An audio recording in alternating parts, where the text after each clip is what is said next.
Last time I tried to show you a couple of examples of enabling spells. Most of them I think were enabling spells, so they are these kind of like small messages, especially written on weapons to empower them, but we also discuss some healing spells as well as some very standardized, so to speak, dedications such as the alu bracteates or more largely speaking inscriptions. And we came to the conclusion that we can consider runes in themselves as a kind of magic if you think about the fact that writing in itself was a kind of power. It was also reserved to those who were more knowledgeable, and that's why we also have Odin as a keeper of this sacred knowledge with a lot of magical attributes. So I would say that rather than the letters themselves, we can consider the act of using them as an act of magic. And you're going to find a lot of inscriptions in the corpus with multiple functions. This is because, well, essentially during pre-Christian times, religion and magic were inseparable. So we have examples of amulets and different objects used for protection or enabling spells, like I said before, ensuring luck, as well as cursing somebody, warding off evil. And what we're going to be talking about today, which is the question of whether we also have some kind of love inscription, so potential magical significance in the largely speaking runic world. I am using this very broad term because unfortunately from the Viking times there's not really much material with this particular function, so I'm going to be referring rather to the migration period, or what is known as the Merovingian period. So that is kind of like between the 5th and the 7th century AD, before the start of the Viking Age, or the between the migration period and the start of the Viking Age, broadly speaking. And then I'm going to jump a little bit into the Middle Ages. And with the Viking Age, we don't really have any kind of material. And disclaimer before we start with the examples, there is no really yes or no answer to this question, whether we do have love inscriptions, because as you will see, most of them are very problematic in the sense that it's very difficult to consider them magical in the sense of trying to manipulate or induce some kind of behavior, or trying to control the environment, and in this particular case control someone. So many of these inscriptions, they can also be considered kind of like poems or just scribblings, so it's not really that clear. Right. But if we go a little back to the Greek and Roman world, here you're going to find a lot of examples, actually short amatory messages, such as "love me" or something of the sort, which have an erotic function. They do concern love or marriage or faithfulness, even lust and sex, but they're not necessarily romantic. Romance is yet again a concept which is more or less modern, or at least it stems from the High Middle Ages, the idea of romantic love, of courtly love. We do have magical texts imploring or demanding love, rather, or fidelity or sex from the owner of the item, where we have the inscription, or from a different person. One very common term you're going to find in texts dealing with the classical world is agoge, which kind of like means leading charm, so a charm that you use in order to provoke some kind of reaction from another person. And some of them are really coarse and not prudish at all. So in comparison to nowadays, I have always found the Roman world to be from this point of view much less prudish than we are nowadays. For example, you will find the Mad inscription, which is very fascinating. It's on a broken piece of pottery, and it consists an enumeration of the letters of the Roman alphabet, which has a magical function. We also discussed that last time because we also have inscriptions, and quite often which essentially list the letters of the futhark, so of the runic alphabet, and this would have had an empowering function. Yeah, of course, some people would have practiced it, like writing letters to practice writing, but then again, when you have a broader context, a more specific context, you can also consider this as a kind of empowering formula. And in this particular inscription, the Mad inscription, which you can find in the documents of the Heinisches Museum für Philologie, it's an older work. It has been been updated, but you have a lot of such inscriptions documented. You have this guy Artus, who apparently was a bit of a mischievous man, because he's called the fucker, for lack of a better word. And the person who concocted this inscription essentially says that he is going to bind him. So bind him in the sense that perhaps prevent him from continuing with his bad behavior, so to desist from his ways. So these are rather common in classical charms, but we do tend to find something similar, although not that explicit like in the Roman world. So in the Merovingian period, also, I already told you, these are rather unclear because we don't really know their function, or we cannot say 100% or whether we're dealing with something magical or with something else. But potential candidates, so to speak, are, for example, the Shani brooch. This is an interesting piece because it's in the Burgundian dialect of the Old Germanic, and we don't really have much material here. It's rather poorly understood, and it dates from the 6th century. So it is in the period of the supremacy of Old Burgundian kings, and the inscription essentially says that Liano should discover Ida. We have two names here: may Liano discover Ida, or be led to Ida. And what is also interesting here is that we seem to have a Christian context. So the amulet seems to be one that aims to help its owner find a lover in the first place. And then you also have the futhark row with you won't find all the letters here, but I think that 21 or 20 out of the 24 letters of the elder futhark. At any rate, it's used to reinforce the charm, most likely, and then you have something more or less intelligible, possibly an abbreviation of Christ. And this was also common in the late Roman world, from the monogram made out of the first two letters, which spell Christ in Greek. And you also find what is potential a reference to a Gnostic name for God the Father. So this combination, very interesting potential, old runic Germanic magic plus the Christian context. An item which has been a source of dispute a very long time is a brooch from Switzerland from the 6th century. Don't know what the image doesn't work. It wasn't an image from this brooch anyway, because I don't really have an image from that. You cannot find it on Wikipedia or on any other site. You can only find it in the studies that have been done about it. I just wanted to show you what it looks like, but apparently it's not working. At any rate, I'm going to tell you briefly a couple of things about it. This was a very interesting one because of the first word it starts with, frifridil, which is a duplicate here. The first syllable is a duplicate, and the initial attempts at deciphering it, some of the runes are wiped out, by the way, so it's kind of difficult to read it, if not impossible. But initially, it has been considered a love spell, with the encoding being "Dear beloved, desire me," and on the brooch you're going to find a double L rune, which in many contexts can be interpreted as an abbreviation for the word leek. Actually, the name of the rune can also mean leek, according to runic poems. At any rate, because of this, it has been considered that it may have something to do with lust and love and fertility, because of this connection between leek and the phallic element. So the leek in itself is a vegetable associated with lust and with the phallus in Germanic tradition.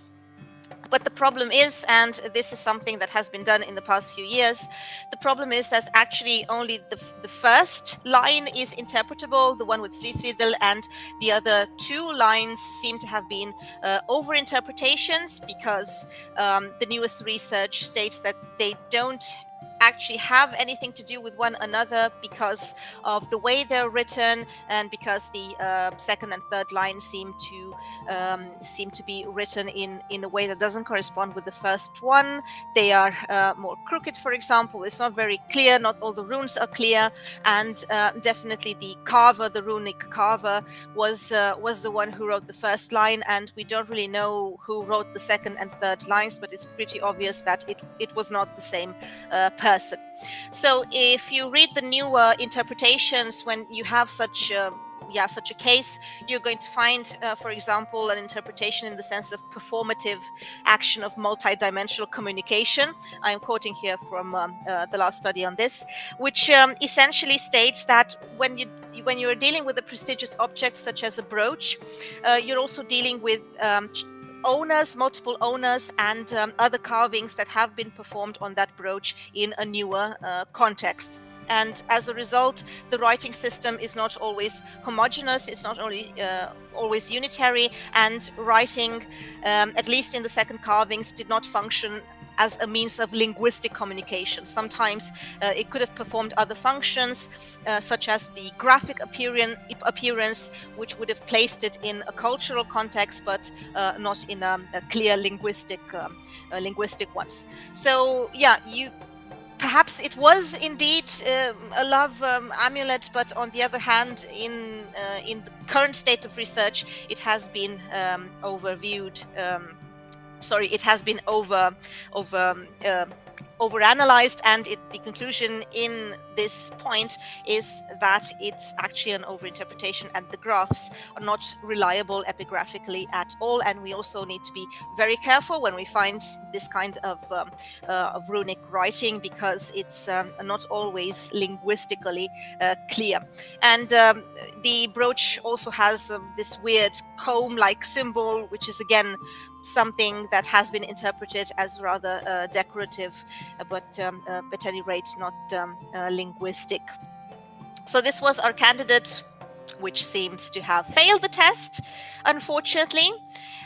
Nevertheless, you do find amateur runic finds, all coming from the current territory of Germany and dating back to the 6th and 7th century, so the so-called Merovingian period. And they're very interesting because they have this term Leob on them, with its variants, Leobo, Leoba, Leobi, or other forms of declension. The word can be traced back to Leopas, a Proto-Germanic word having to do with love. And we can consider them abbreviated love charms when we find them, usually when a single word is written on a stone or on a stick or on a bracteate or whatever. We assume that this was amuletic or a charm word, but then again, this is not without its problems. It's much like the leek that we find on the Brill inscription, which may not have been a leek at all if this interpretation is correct. However, we can consider the amulets with this term Leob as something used to perhaps win the love of a potential love interest. We do have some more or less straightforward examples. In Schletzheim, for example, we have a brooch of inscription which says simply "For the wayfarer love, Sidwagan in Leobo." We also have another object from the same place, from Schletzheim. This time it's a locket. Locket meaning it was an object where perfume was kept, and they even discovered some traces of the perfume. And this inscription is quite unclear, or at least it's not that clear as the previous one. And this one says something about two people. We have a legend here, Arogis and Alagunth, apparently two people here, but it's kind of pidgin. I think the legend is not really that clear. We find the love description agreeing in gender with the name that precedes it, but then again the verb which follows is in the plural, so it appears to have referred to the two people indicated here, to both names, although it is not really really clear which line of the text that was. So it's a bit scrambled, this inscription. And the term itself is quite difficult to decipher, because some of the Leop inscriptions are somewhat laconic, other ones are not. Sometimes they even feature verbs, but usually it's not really that obvious whether we're dealing with the noun love or with the adjective beloved, so with the action being specified. But at any rate, it's interesting that we have these finds from Schätzheim, so both the brooch and the capsule used by women for holding perfume. These are, at any rate, very rich graves, so it was definitely someone important here. Another inscription was discovered on an item in the southern village of Looijenga. It's on a distaff, and here you have something quite similar. It's a love inscription, so a dedication for someone called Hamal, and you also have the person who wrote the runes specified.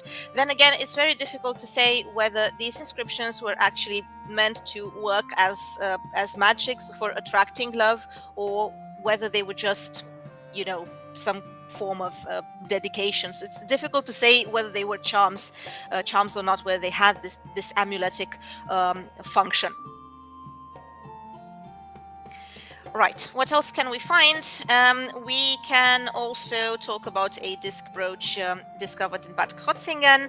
This one essentially states that someone called Boba wishes love, or the best for somebody called Ayerik. It's a very elliptical formula, very, very basic style, underlying several of the other German amatory texts as well. I'm not very fond of this kind of inscription because, like I said, it's not very clear what was meant, what the message was, unlike the enabling spells we talked about last time, which were more formulaic, because you often had the person making the dedication, and also the object, or some kind of name of the object, and the function was a bit clearer than on this type of inscription. Right. We have some interesting ones from Weimar as well. We have a bow brooch example. So this was a type of brooch you can also see here in the image. Again, excavated from a woman's grave, and with an unclear message, because you essentially have somebody called Haribrig here, and Hiba Ljubi Leop. So Haribrig is a name that can be more or less deciphered, because you have Hari here, which is a word for army, and you have Brig, probably an inversion here from the stem Birg, which has to do something with protection. So it could have been a protection spell, perhaps protection of the beloved, or something like that. And you do have this more or less duplicate of Leop and Leop, which again poses philological problems. Because love, if an adjective, then it would be dear, beloved, and then you're left with Leop, which may have also been a personal name. That's also a hypothesis. At any rate, we do find another Leop inscription from the same place, from Weimar, this time inscribed on a belt buckle, that presumably belonged to another woman, to another Ida Bigina, which could have been a nickname, because you can decipher the Bigina here as a little purchase or something like that, if you really want to translate it. It's related linguistically to the verb to buy. And probably a nickname of Ida, unless the reference was to the object itself. That's also something you can have in this context. At any rate, the problem is with the second part of the inscription, because apparently where Leop has been reconstructed, we only have a letter, but only 3 letters were added by the runologists studying it.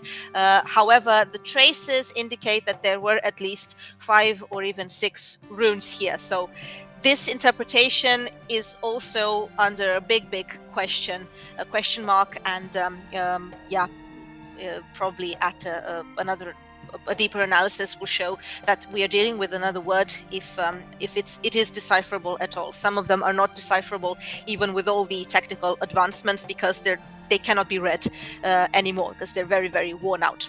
But then again, for others, the new technology has functioned. If you analyze them under microscope, you're definitely going to discover more than you would have been able to know in the 19th century, for example.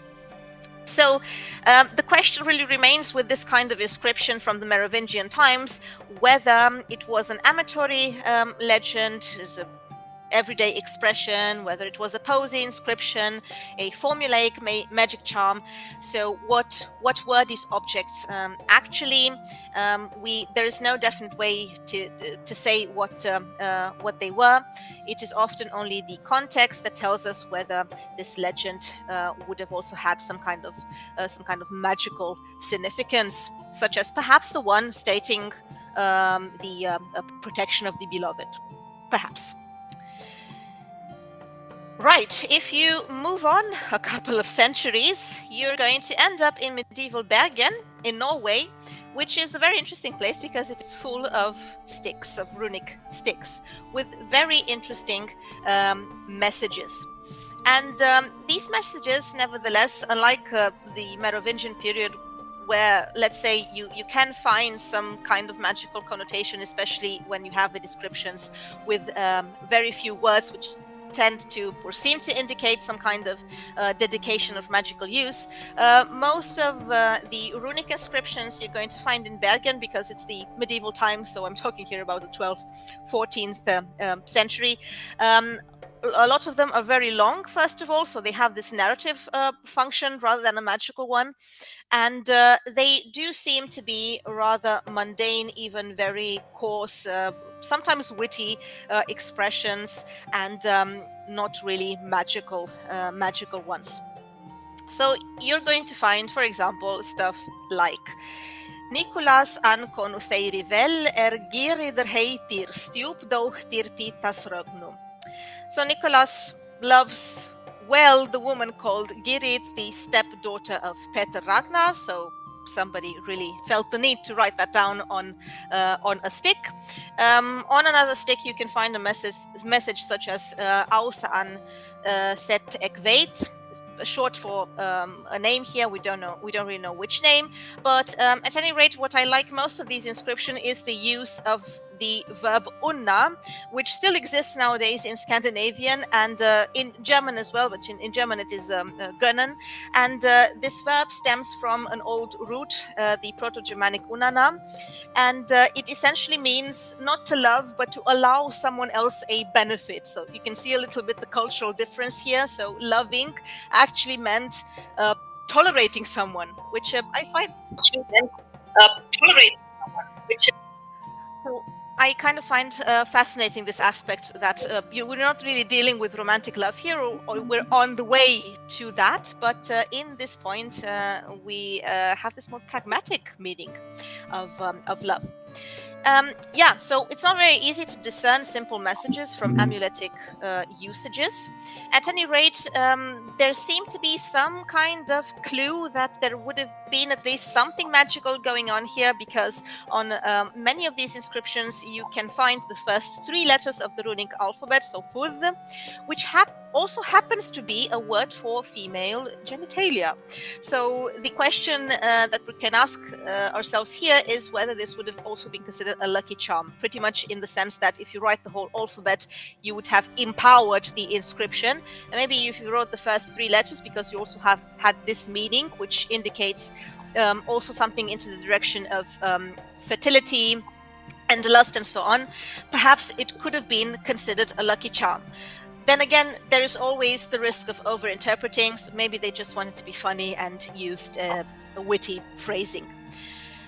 You can find phrasings such as this one on a belt bronze buckle from Gotland, from the island, where you have three names, Thorkel, Thorhildr, and Ulfkel, and intercalated between the third and the second name, you have Fudh. So, well, did it mean something? Was it used to offend perhaps one of these people mentioned here on the inscription or not? At any rate, it's you can find similar examples in Sigtuna, on Ribbone, or even in Schleswig. These irregular, sometimes very crude texts using these three letters. Right, and speaking of crude, yeah, you can also use it in the so-called nith, which is more or less an insult, if you want to translate it. So the kind of insult that was really not acceptable socially. So in Lund in Sweden, we have a mention of a vagina demon, apparently, and in Bergen again, we have the following inscription: Fettleger furdes in billi futhark, which essentially means foul is the drink bearer to the vagina. And then we have the term vagina mad, which we can consider to be perverse. So somebody was essentially warning someone else, or perhaps insulting them in a very crude way, of not being submissive, because we're dealing with a society, and it was the same in the Viking Age, and I think then the Christian mentality drew on that and made it much worse, in the sense that not being masculine enough, so being the kind of submissive, effeminate person, was something really, really frowned upon in society, and perhaps such a person who appeared to be a little too submissive towards a woman would have definitely been on the brink of social acceptance. So it's very interesting to see mentalities here at work. Further inscription on a piece of wood from Bergen is similarly blunt. Ranveik rauðu skaldu serða, það sé mera en mannsreder og mina en hestreder. You will have intercourse, for lack of a better way of paraphrasing it, with Ranveig the red, and it will be larger than a man's prick and smaller than a horse's prick. So yeah, this kind of expression, perhaps it wasn't meant to be taken seriously at all, and again, we're overinterpreting it. But then again, this mention of the horse organ is also interesting, because we do have references, and a lot of them, both in earlier and later sources, with the horse organ and the leek, and other similar objects having this quality of indicating fertility, of being associated with fertility charms, or at least a small indication to that.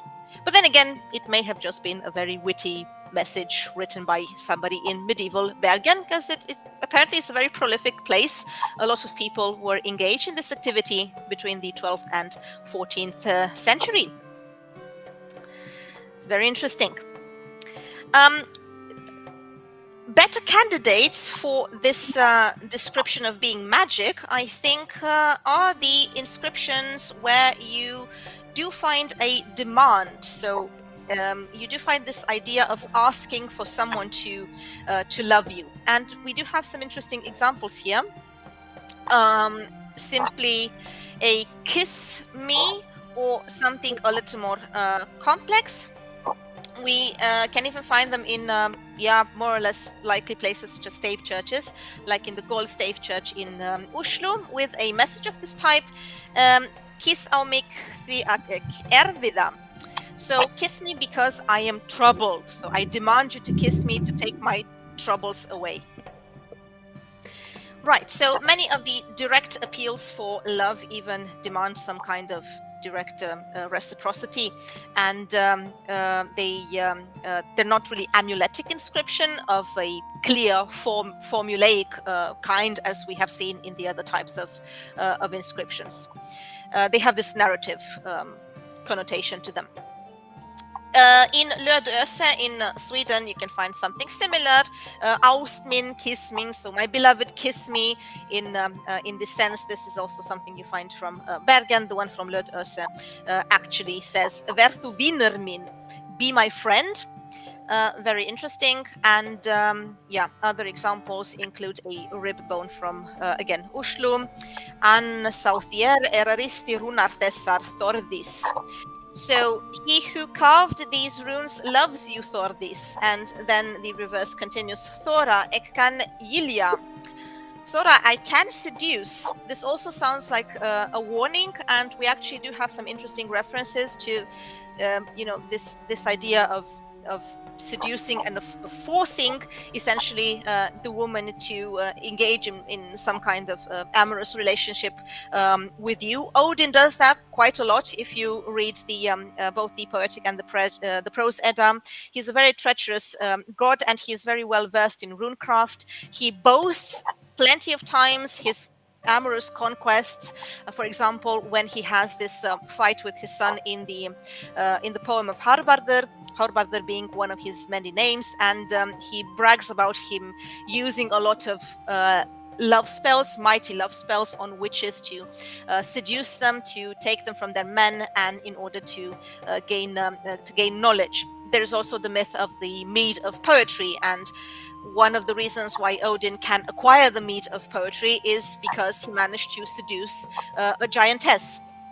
And you also have the poem for Skirnis from the Poetic Edda, where the god Freyr is obsessed with the giantess by the name of Gerder, and he essentially calls upon his servant Skirnir to go and seduce this woman for him, and he cannot do it with kind words from the beginning, so he resorts to all kinds of threats, and this is somehow resembling the rib bone from Oslo, where apparently the carver also uses a threat. So I can seduce you. Yeah, be careful. There is no use in rejecting me. Inscriptions, like I said, do have this magical quality, and here I wonder whether they are rather poems or whether they are some kind of incantations or charms. You can find them in some Anglo-Saxon poems, for example, if you look in the Exeter book, and I actually recommend you do that because the Exeter book has some very, very excellent riddles. Great examples of excellent riddles. The poetic form, although it doesn't really seem magical at first glance, it can be considered magical because poetry was a mnemonic device back in the day, and it is often thought capable of increasing the power of spells, which, they were actually often chanted or sung. So in this sense, there is also a connection definitely between poetry and magic. And the fact that in medieval Iceland the writing of love poetry was forbidden, this should also tell you something about the way people perceived poetry. And one example is from Bergen from the 12th century. Kan ik säga þér sem þú mant reyna af mér att jag skall unna þér engover en mér. I can say to you, as you will experience with me, that I will love you no less than myself. So that's very nice of someone to write in 12th century Bergen. It also reveals a little bit about our shared humanity, if you will, our shared emotions and the power of emotions. You are going to find several examples from the same place. Another example states that I thought myself blessed when we sat together and no person came between us. So some of them, they are really sensitive and emotional. And you're also going to find examples of unrequited desire or unhappy love affairs. These are also some features of Norse inscriptions, such as this one here. Again, back in Bergen on a stick dating to about 1300. After recording a transaction, we do have this very unhappy runic scribe complaining in verse very beautifully. However, the meaning of what he says is not really that clear. It kind of reminds a little bit of skaldic poetry, which is this very complex poetry with a lot of kenningar, complex metaphors, very difficult to decipher. So he basically says something about wise vor of wire makes me sit unhappy, and the air of mackerel's ground takes often and much sleep from me. So it's definitely a text with poetic riddles. However, I don't think it is any kind of spell. I just think it is a poem with a lot of interesting metaphors. Vor here is a Norse goddess of marriage and also of oaths. It is probably also the origin of the term Varangians, which you know from the Varangian god in the Byzantine Empire. But at any rate, he seems to be saying that women make him miserable. And Eir is also kind of like a mysterious figure, probably had something to do with the healing. The fish ground, or the mackerel's ground, is possibly a metaphor for gold, maybe the goddess of the gold appearing here, and this can be a metaphor for a woman wearing a lot of jewelry, for example. It's plausible here. So at any rate, in spite of this difficulty understanding the metaphor, more than likely this refers to a woman who takes a lot of sleep from this very unhappy scribe, and this is something that you're going to find in other Norse sources as well, this idea of the woman taking the sleep from men and not letting them perform their regular duties. Women causing hardship and heartache and so on and so forth. That was also going on in Bergen in the 12th and 13th century. Right.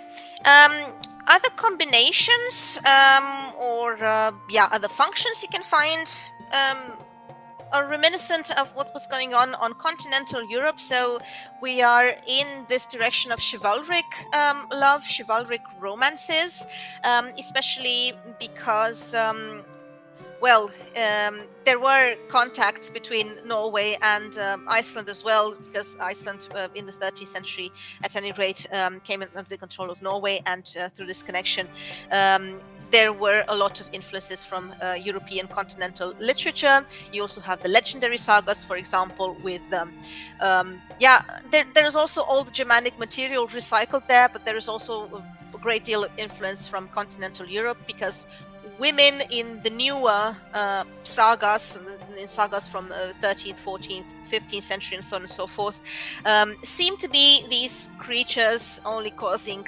trouble. And whereas in old Germanic literature, they had a lot of agency and they were capable of a lot of things. They were stronger characters. In the legendary sagas, they do seem to be having this very problematic agency for men as well. So they're a little more misogynistic, I would say, these later sources concerning the position of women. At any rate, you're going to find these chivalric traits in some of the rune sticks from Bergen as well. This is actually an earlier one. It's from the 12th century, so it's not from the period of chivalric influence. However, it does have some chivalric traits, because it is speaking about this very profound desire somebody is having for somebody else's wife. So it's not really consumed. It is an adulterous desire, but it is not consumed. Annex for konumans at mér þykir kalter eld. En kem vinur vivstessa, Åsa. So I love a man's wife that even fire seems cold to me, and I am a friend of this woman. So yeah, somebody did not want to be friend zone in 12th century Bergen. Very interesting how much we have in common. Other uses, you also find curses sometimes. Somebody seeking revenge, for example, for one reason or the other. Binding spells, but unlike the binding spell, the intent of the curse is not to lead to a lover or hold back a lover, but instead seek revenge. And I do believe that this is actually a good example for magical use, because you also have this abracadabra case. You have an unintelligible, or not unintelligible, but at any rate, a formulaic use of a couple of runes at the end of the inscription. So, Sigvarar Ingmar hava mun mik graut. Sigvors Ingimar shall have my weeping, and then you have this this formula. So I don't think this is a posy text. Yeah, I do think this is really associated with women's work, and it's kind of clear that it does have this magical connotation. At least it's a cursing. It's a cursing spell. And the same thing you're going to notice on another object. It's a wooden beater from Bergen. This is also very interesting because of the objects on which these curses appear. So the first one was on a weaving tablet, and this time we have a weaving beater. So these are objects associated with woman activity, female activity, and the idea of weaving is recurrent in Norse literature and mythology as being an area of power associated with women. Ila hevir sau madrer hevir slika konu. So evil take the man who has such a woman. There's somebody being very jealous here. Yeah, very interestingly, you also have Latin love amulets, or at least some kind of combinations between Latin and Norse words or runes. They definitely have been inspired to a certain extent by love poetry, for example, by the collection Carmina Burana, which is a 13th century codex stemming from a Benedictine monastery in Bavaria. And yeah, a lot of versions of these poems are also found in other medieval continental collections, and they probably circulated throughout the whole of Europe in the 12th and 13th centuries. Thus the influence. Yeah, we have a runic Latin love amulet, for example, in the old monastery and hospital of Ibholt in Denmark. It's made out of bone, and it dates to about the first half of the 13th century. And it seems to have contained a longer text, a Latin text. Now it's only fragmentary, but at any rate, it seems to indicate something about love, about this idea of leading towards love, perhaps with gold, something also identify here, auro, and then a word that seem to be referring to an angel. Now, there isn't really that much of surprise that we can find love charms in monasteries as well, because we have some papal complaints from the time about the clergy preparing love potions, as well as some of the priests practicing magic as well. We have a small rune stick found in the Urnes-stave church in Norway, informing us of a certain priest by the name of Arni who wanted to have somebody called Inga. So yeah, that's also something to look out for. Yeah, this whole context of the Christian context was not devoid of magical connotations. On the contrary, we do have a lot of references as well to magicians in the Middle Ages being considered some kind of priests, or at any rate a lower kind of priest, also dealing sometimes with divination and so on and so forth. But that was perfectly acceptable as long as you had God's permission one way or another. Right. Yeah, we also have some examples from Greenland. Yeah, as far afield as Greenland. There are some rune sticks with corruptions of texts, but we do have some indications of alliterative patterns here. You can see it also has this very weird looking form. And the stick also has a dragon-like appearance. It has a knotted surface. It was discovered in Narsak. That's really close to Brattahlid, which was the settlement installed by Eric the Red. It contains some cryptic runes as well, and it seemed to have something to do with the sea and a word play on the sea. on the sea, the sea, the sea. It was repeated 3 times, where Åsa sits, and Bibrau is the name of the maid who is sitting on the blue. It's very hard to interpret what the author meant when writing this. It does seem to have a very vague resemblance to a poem called Vafthrudnismål. It is a poem from the Poetic Edda. It's a very fascinating poem where Odin and Vafthrudnir, a wise giant, compete with riddles. They try to guess some essential mythological concepts in this poem. We do have a mention of a corpse swallow who sits at the end of heavens, for example. But it's not really that clear whether these metaphors have anything to do with one another. I don't really think so. I rather think that it is a play of some kind, a word play based on an assonant word, and the text has a lot of possible meanings, and it's a primitive kind of verse. I think it's just a word play on this word, the sea, as well as the name Åsa. And sorry, it's not the only one. If you go back to Bergen and look on a couple of more rune sticks, you're going to find longer and similar inscriptions with relevant parts, juxtaposition of pagan and Christian elements. For example, see the beautiful woman, see where she sits. Perhaps we can interpret such an inscription as being magical, in the sense that you kind of induce this idea of finding someone, of being led to someone, and gaining a potential lover in this sense.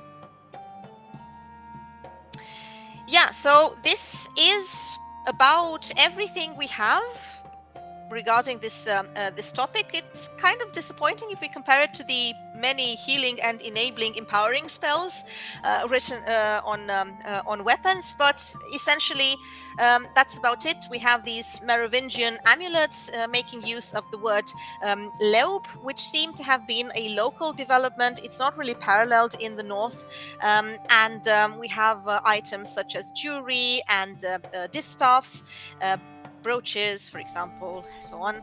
And then again, moving on to the medieval times in Norway in particular, or in Scandinavia more generally speaking, we have these objects such as rune sticks, which were really the preferred form of writing, and they do seem to have this either poetic or narrative function, and not really that related to magic, apart from these examples I already presented to you with these very explicit kind of like formulae where somebody's trying to induce someone or manipulate or lead towards a particular goal. And then the other question would refer to fertility spells, whether we have examples of that as well. Well, yes, but then again, like in the case of love spells, the examples are rather problematic and fragmentary. However, we do have some clues here as well. Again, we have the leek as a phallic herb. It was very common in the Germanic world. Generally speaking, in medicine, in order to revive, in order to heal, and they are recorded. The use of the leek is recorded in curative recipes preserved in Old Norse literature, as well as in medical treatises written in Old English.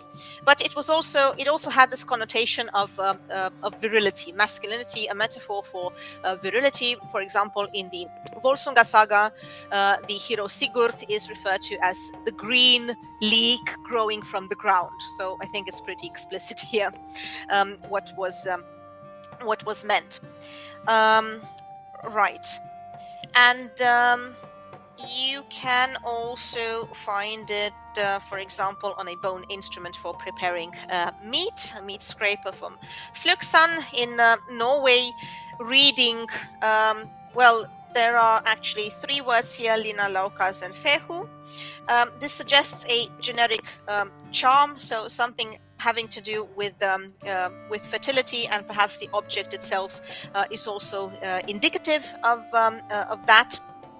And you can also find it quite often in the repetition of the L rune, so the Lagos rune, and this is actually quite the good candidate for this idea of the rune being used as a charm. This also reminds us of the tale of Volsi. The tale of Volsi is, well, a very interesting one. It's a later one, Volsathotter, and it essentially translates as the tale of the penis, because it deals with what seems like an ancient ritual, but through a Christian lens, because we have a Christian king there who tries to convince some people to convert, and these people are farmers, and they perform this very bizarre ritual with a horse's penis being essentially being covered by leeks and wrapped in linen and turned into this ritualistic object, and everyone touching it has to say some kind of prayer, and it is indicative of a fertility cult. Otherwise, the story in itself is very funny because of the subject matter, because the fact that everyone who touches it has to say this strophe, has to recite this piece of poetry, and it's also kind of funny. But for somebody living in the old Germanic world, this would have been quite a serious deal. So first of all, the use of the leek in these fertility magic rituals, as well as the association with the horse. So if you have so much usage of the leek, you would expect to have at least as much usage of the horse.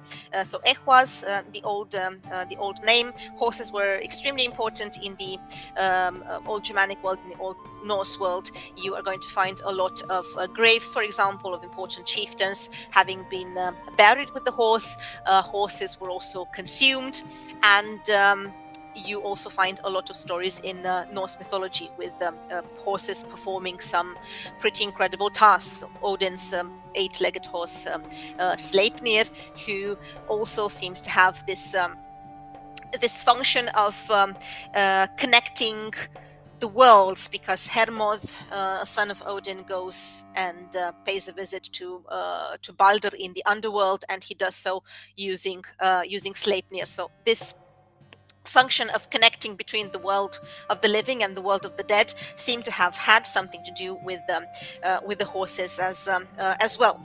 But the whole word, the ehwas, doesn't really come up. We have abbreviations for it, one way or another, on several inscriptions, and this is also particularly interesting. It doesn't really appear in connection to the leek, at least explicitly. However, we can think of it when it appears alone or in combination with 2-3 other words as being a charm word, such as the word hagala, which is to hail.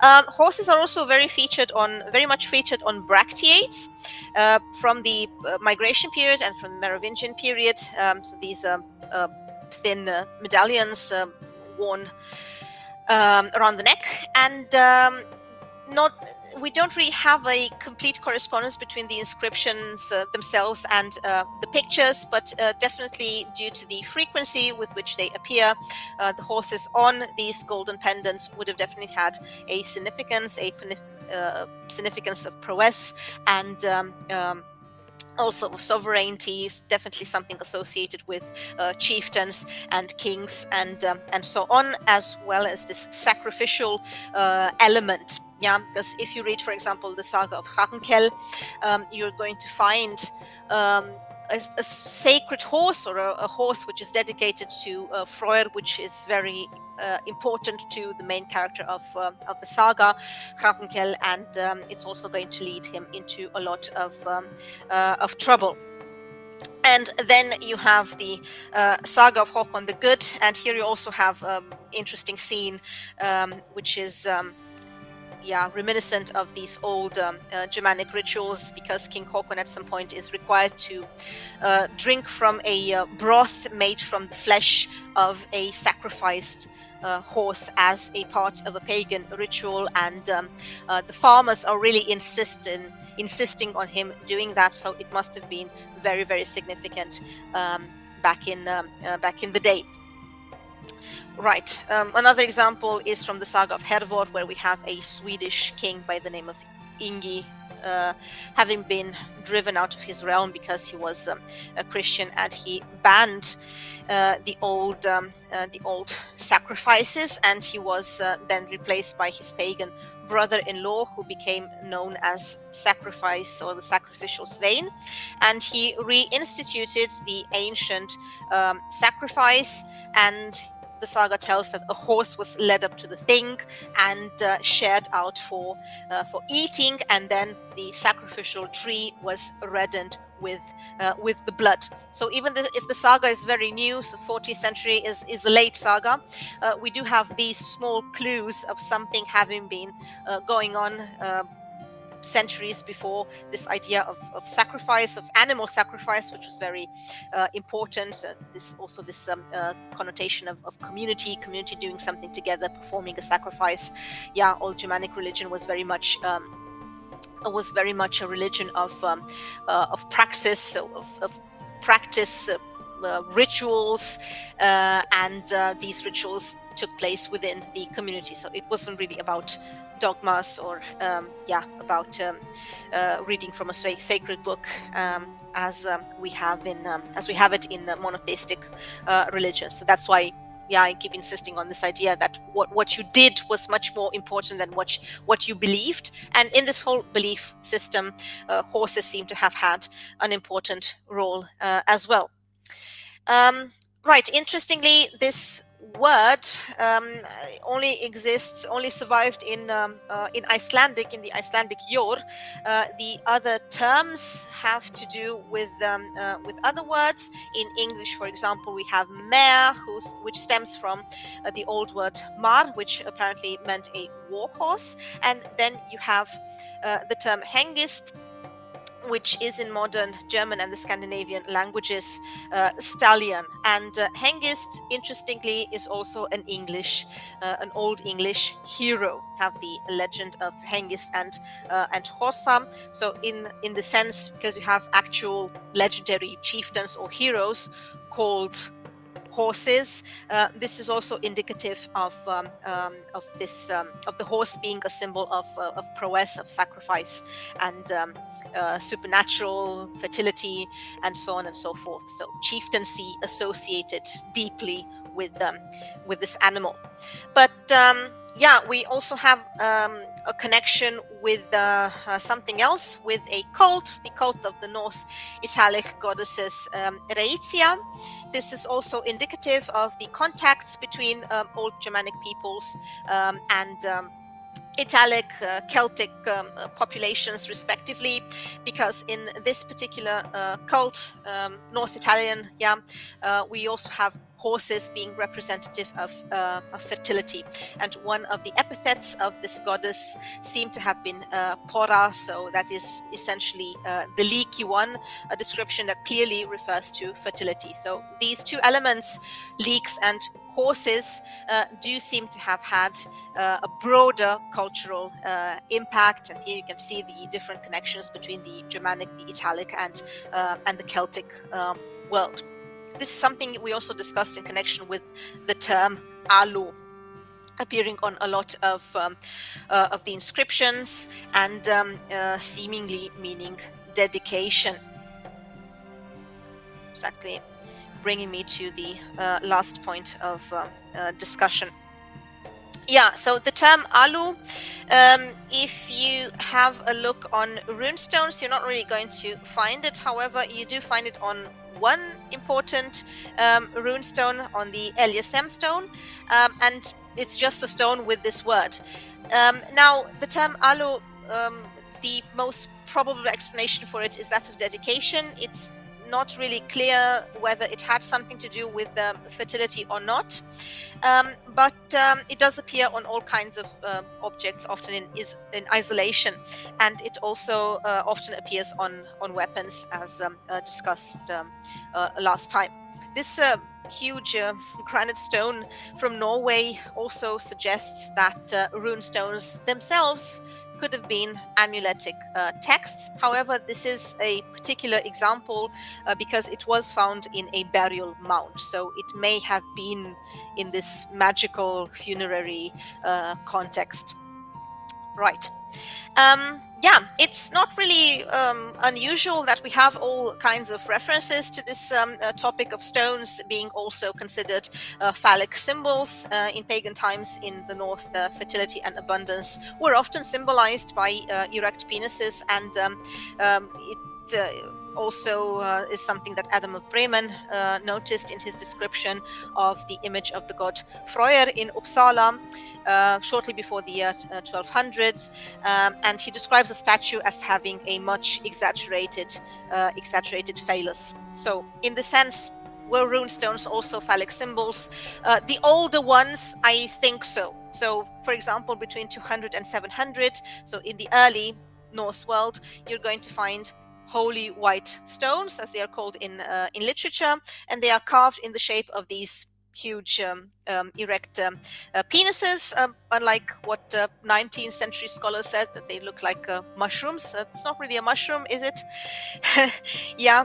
So when you find in the landscape a lot of monuments looking like this, uninscribed, just these standing stones, which are very, very dominant in the landscape, they do look like something resembling an attempt at drawing the forces of fertility towards your community or something in that sense.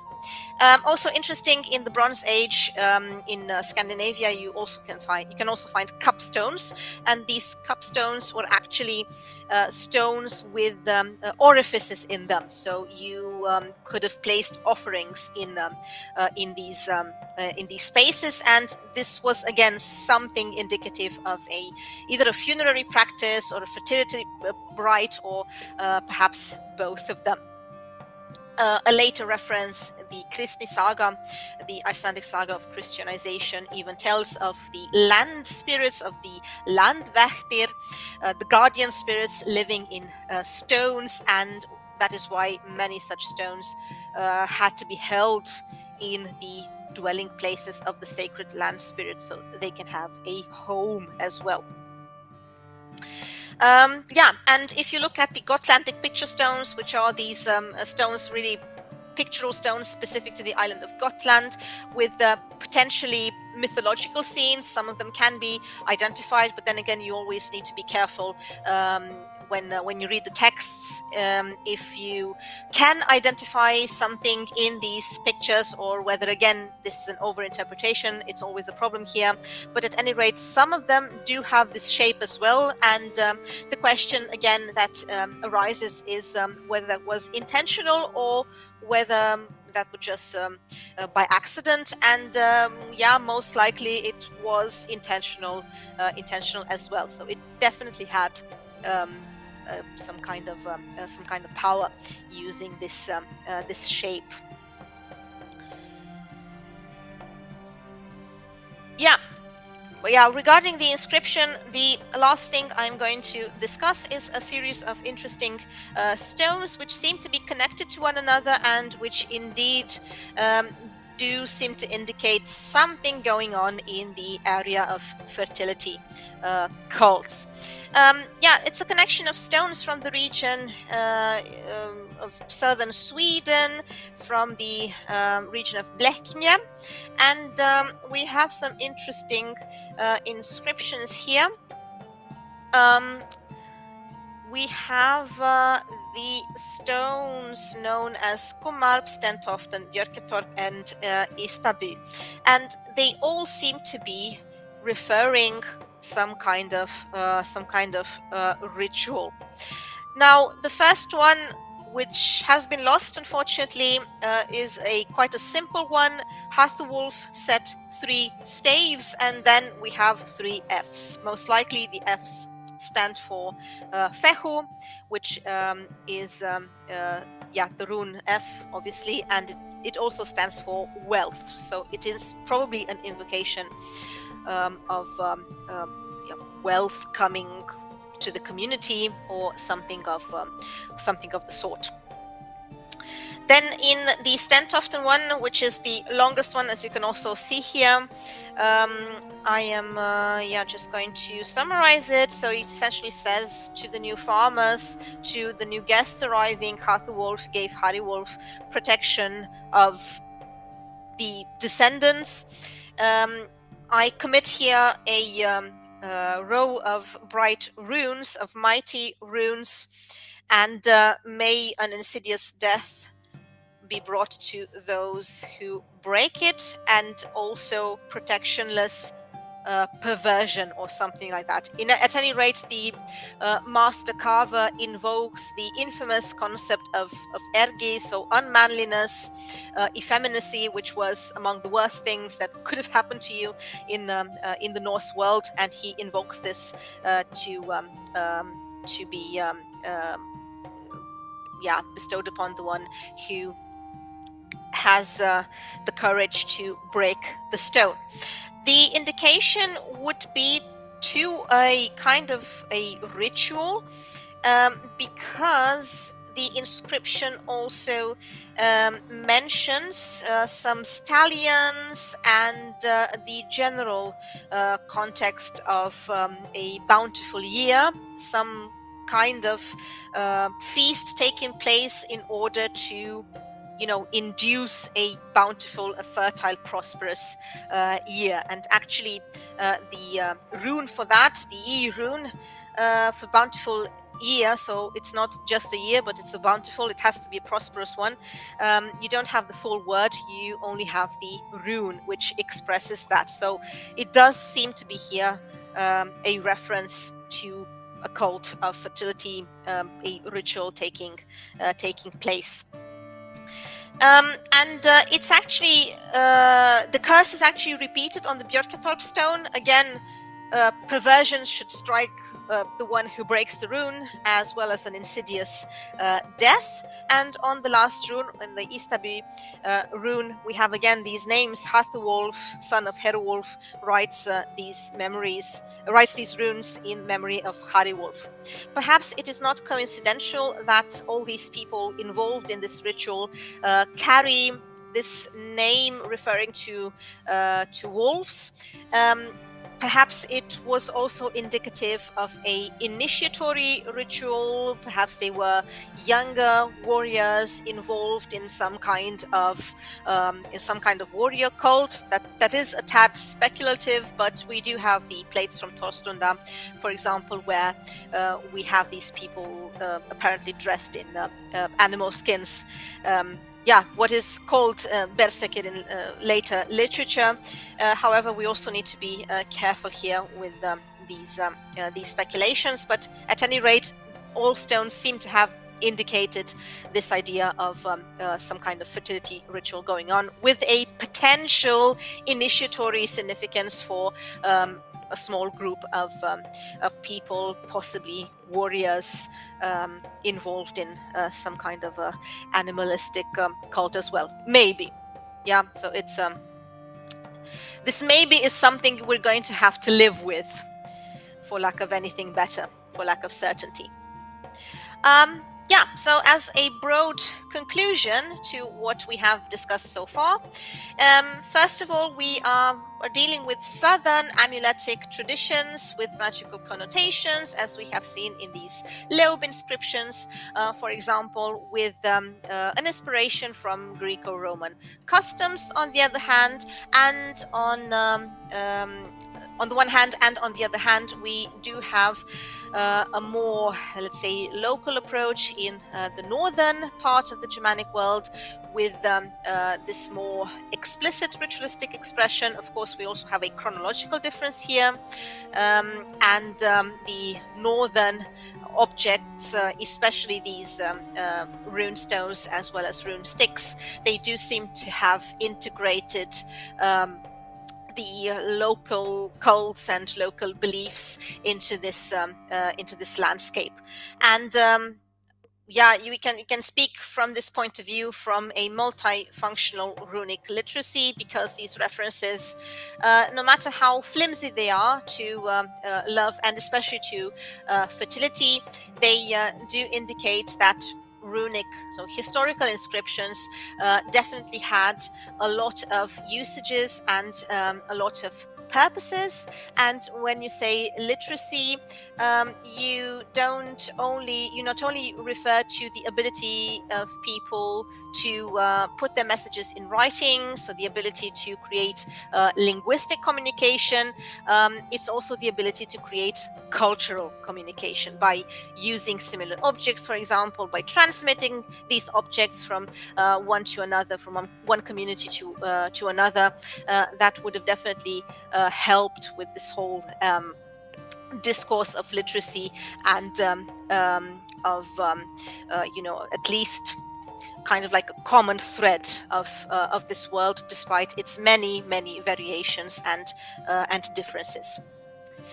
Yeah, I hope you enjoyed the presentation, and I do intend to continue with a third one on the topic, where I intend to look a bit on at the inscriptions dealing with curses and death in particular. That's why I wanted to split it, because there was a lot of material to cover, and yeah, my opinion, it's definitely a fascinating topic, especially since we are studying it from this philological, historical perspective, devoid of any kind of agenda.